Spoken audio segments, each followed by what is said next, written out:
皆さん、こんにちは。まほです。この動画は2023年8月にヨーロッパ5カ国を電車で回った時の Vlog の第3弾となります。This is a vlog of my trip by train around 5 countries starting in Amsterdam in this summer of 2023. さて、前回の動画では旅行の2日目が終わったところまでご紹介したつもりだったのですが、実は動画編集をしている途中で2日目の運河ツアーの動画を紛失したと思ってたんです。そしたら後からその動画を見つけたので、今回最初に時間を巻き戻し、旅行2日目午後に行ったアムステルダム運河ツアーを最初にご紹介したいと思います。でこちらの運河ツアーなんですが、特にメジャーなグレーラインという会社のツアーをネットで申し込み、1時間ほど英語ガイド付きで運河を巡るというものです。で毎日朝9時から夜の22時までやっており、その場でも申し込むことはできるんですが、オンライン割引がお得です。初日、一番最初に到着した地点のアムステルダム中央駅が見えてきました。立派で素敵な建物ですね。私がアムステルダムに滞在した8月最初の土日は、どちらも雨が降ったり止んだりな日で、気温もかなり涼しかったです。これは出発直前になって天気を調べて初めて気づいたのですが、オランダは北海道よりもさらに北側にあるということで、最低気温がだいたい摂氏13度前後、最高気温で18度前後くらいでした。デンマークとだいたい同じような気温でしょうか。それだけ北の方にあるので、夜9時ぐらいでも空が明るいのは納得です。オランダといえば運河や風車とは聞いてましたが、やはり海から眺める家などの建物がすごく美しくて、これはずっと乗っていられるなぁと思いました。突然目の前で大音量の音楽とともに人が乗った船がいくつも出てきて、それを撮影するカメラクルーや運河沿いの道にはたくさんの人だかりが見えてきました。これは後から知ったのですが、アムステルダムでは毎年8月の第1土曜日に LGBTQ を主役とするプライドパレードが行われる風習があるとのことでした。旅行の計画を立てた時点で、というかこの場所に来るまで、ガイドブックに載っているようなこんな大きなイベントに運よく重なって滞在するとは思わなかったので、すごくラッキーな気分です。何しろ見てください。沿道はすごい人だかりができているのに、私たちは船の中から動いてみることができるなんて特等席すぎません？こうしてみると本当にたくさん人がいますね。日本人のお祭り好きみたいな感覚で人が集まっているのかもしれませんが、こういう LGBTQ のイベントに多くの人が関心を寄せて集まってきているというのはすごくいいことだなと思いました。船は再び運河の静かなエリアへと戻ってきました。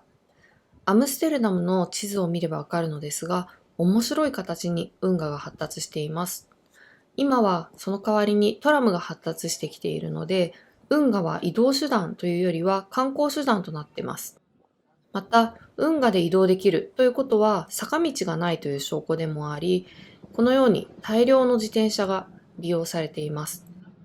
道路が整備されていて自転車が使いやすい環境って健康的でいいですよね。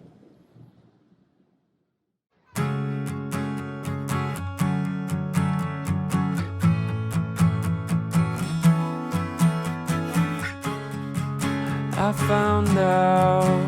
that I came from the wolves. Somehow they were okay with what they did. So I have no choice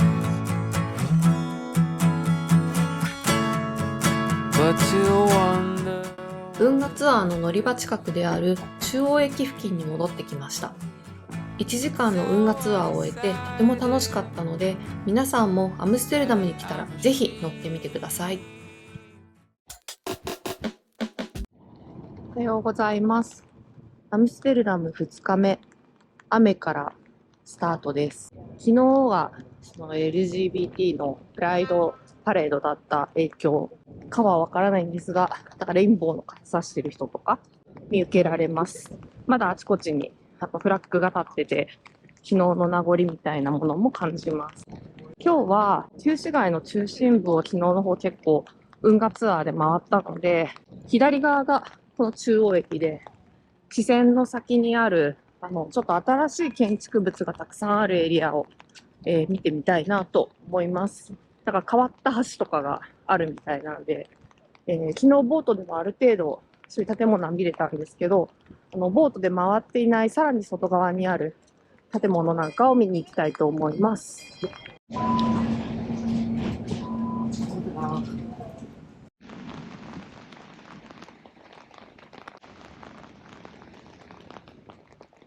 雨がかなり強めなので、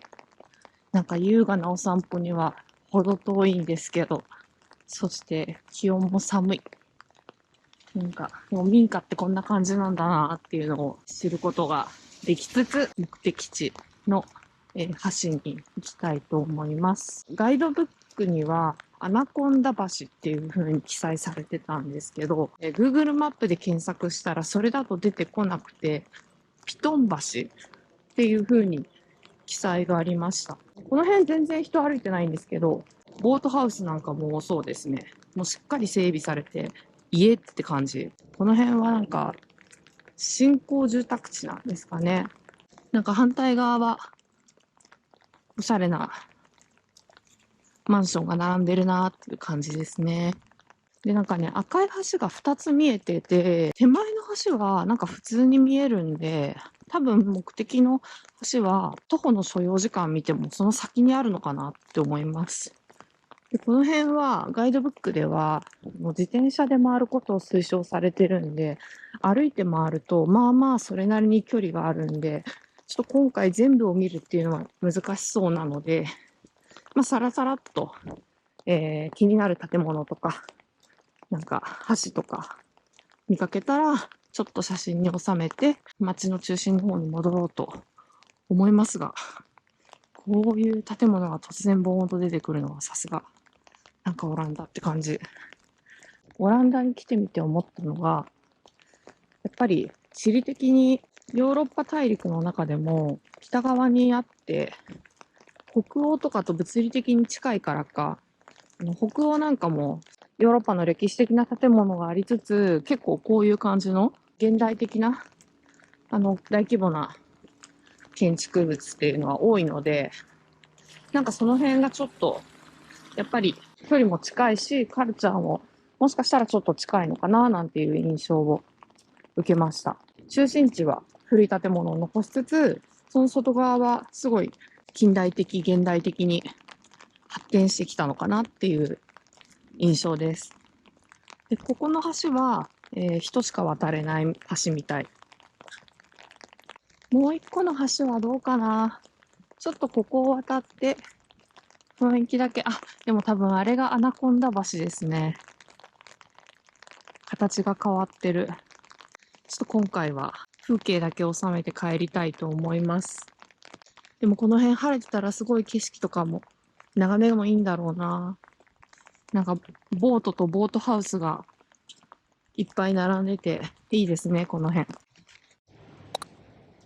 雨がなかなか止まなかったので、トラムで中央駅に戻り、雨宿りも兼ねてアムステルダム公共図書館にやってきました。内装が現代的でおしゃれだなという印象と、キッズ向けのスペースが広く作られていて、さすが教育大国オランダだなと感心しました。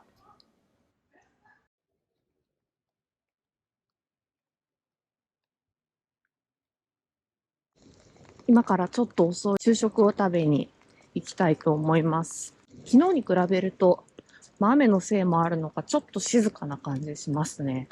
とはいえ、Google マップだと通常より人が多めっていう風にレストランそれぞれ書いてあるんで、もしかしたら単純にみんなが飲食店に中にこもってのんびりして過ごしているだけかもしれません。なので、行くお店が入れるといいなと思いながら、もう午後1時過ぎてるんで、今から向かいます。昨日のパレードの多分残骸を拾ってますね。お疲れ様です。そして、お店を見つけました。パッと見並んでる人とかいないんで入れるかなと思うんですが、ちょっと挑戦してみたいと思います。はい、やってきました。右側は、なんか、オランダ流焼いたサンドイッチ。中にチーズとトマト、チーズかなチーズを入れてます。で、この奥にあるのが、メニューでいう、ホットスナックのビターボール、ビターボールズというものだそうです。中にはお肉が入っているらしいです。一口食べた状態で失礼します。なんか中とろっとした中身入ってて、これがオランダ流のコロッケなのかなって感じで。美味しいです。ソースはまだつけてないんですが、ちょっと一口いただいてみます。ちょっと酸味があって、多分マスタードじゃないかなと思うので、私はソースなしでいこうと思います。でも十分美味しいです。こっちもちょっと食べかけなんですけど、薄くてカリカリで美味しいなという感じです。両方揚げ物なんでカロリーには要注意ですね。ご飯食べてるうちに、なんとか、ちょっとパラパラ降ってるけど、雨が止みました。引き続き街をブラブラしたいと思います。さっき不動産屋さんの報告を見たので、私の旅ではおなじみの家賃調査というか、いくらぐらいで不動産売ってるのかなっていうのを見たんですけど、この辺の戸建てで80万ユーロ、日本円で今のレートだと1億3000万ぐらい。もうちょっと海上の方だと、少し安かったり、戸建てで1億円ちょいぐらいかなっていう感じのなんか素敵な家が広告に出ていました。日本の戸建てとかに住むことを考えると、このアムステルダムの中心地で家を買うっていうのは、もしかしたら割安なのかもしれません。ここら辺すごいですね。いわゆるダンシングハウスって言われている、なんか2階以降まっすぐ立ってない、踊っているように見える建物です。昨日もこの、今まっすぐ、目の前にあるのが王宮なんですけど、同じところに向かおうとしています。昨日見切れなかったプライドパレードとかイベントがいっぱいあって、だいぶ人がいっぱいいて、行けなかったところがあるので、すごい立派な建物なんですけど、なんとショッピングセンターということで、マグナプラザ行ってみたいと思います。中はこのようになっています。なんか意外とガラーンとしてますね。マンゴーとあとその下にある、シシーボーイっていう雑貨と洋服のお店。この2つぐらいですかね。栄えてるのは。そのうち何かお店が増えるといいんですけど。っていう感じです。こちらがダム広場で、昨日はこのストリートがパレードで占拠されてて通れなかったので、ここを通っています。人がいっぱい並んでますね。フレンチフライのなんかオランダ風っていうのがオランダの国民食みたいな感じらしいです。この通りはそのダム広場からまっすぐと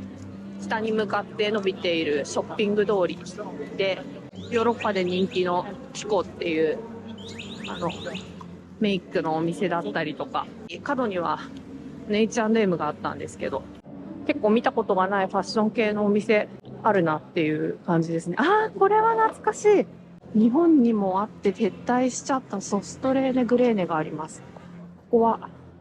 デンマークのお店ですね。ちょっとここすごい好きなので入りたいと思います。すっかりソストレーネグレーネでトラップに引っかかりというか、ショッピングバッグだけ買ったんですけど、これは別の道に続くちょっと素敵なアーケードですが、この道をまっすぐ行って、こちら側に目的地のスーパーヘマがありました。で、このヘマはなんかいろいろ売ってるスーパーと雑貨屋のトータルみたいなお店らしいんですけど、ここで結構チープなお土産とかは揃うということで行ってみましょう。中もすごいカラフルでオランダっぽいですね。この後列車でスーツケースごと移動する旅を繰り返すので、まだオランダ土産を買うのは我慢しましたが、ミッフィーの可愛いぬいぐるみや文房具、日本では見たことがないコスメやカラフルなお菓子など、お土産に良さそうなものがたくさんあって、眺めてるだけでも楽しいスーパーでした。以上でアムステルダム編は終わりとなります。次はロッテルダム編となります。続きも見たいと思ってくださった方はぜひ高評価とチャンネル登録をお願いします。ではでは。